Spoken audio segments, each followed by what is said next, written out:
তিনের এক একটা হলো তো, তিনের দুই একটাও হয়ে গেছে, তিনেরটাও তিনের তিনেরটা, তাই তো?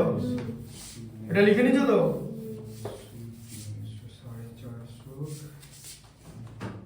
বলেছে SP equals to 185 তিনের তিনেরটা তো, হ্যাঁ বলো। SP equals to 8510 8510 আর loss equals to loss equals to 8%। আচ্ছা কস্ট প্রাইস বার করতে বলেছে তো, তার মানে কস্ট প্রাইস বি ধরবে, তাহলে কস্ট প্রাইস থেকে লস হয়েছে তো, হ্যাঁ বুঝিনি।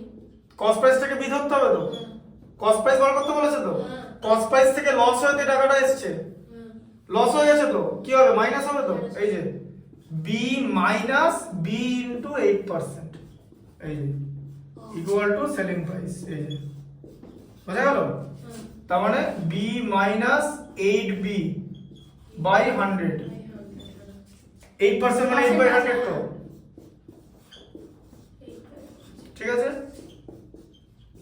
100 এলসিএম, তাহলে 100b মাইনাস 8b 8510, ঠিক আছে? 100b minus 8b 92b by 100 equal to 8510, ঠিক আছে? আচ্ছা তাহলে b ইকুয়াল টু কি হবে বলো, 8510 ইনটু 100 বাই 92, ঠিক আছে? আচ্ছা 100 কে 2 দিয়ে ডিভাইড করলে 50, 92 কে 2 দিয়ে ডিভাইড করলে 46, তাই তো? 50 কে 2 দিয়ে ডিভাইড করলে 25, 46 কে 2 দিয়ে ডিভাইড করলে 23, ঠিক আছে? আচ্ছা এবার দেখো যে 8510 কে 23 দিয়ে ডিভাইড যায় কিনা, দেখো 23 দিয়ে ডিভাইড চলে যাবে, দেখো 3 23 69 মানে 69, 16 থাকছে, 161 নামলো 7 23, 161 কেটে যায় আর তার সঙ্গে জিরোটা, এখানে কত হচ্ছে 370 ইনটু 25, তাই তো?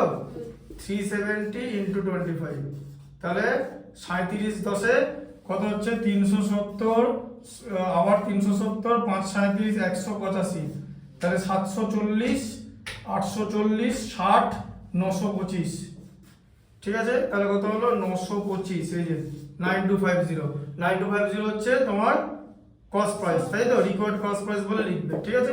লিখে নাও, রিকোয়ার্ড কস্ট প্রাইস হচ্ছে 9250।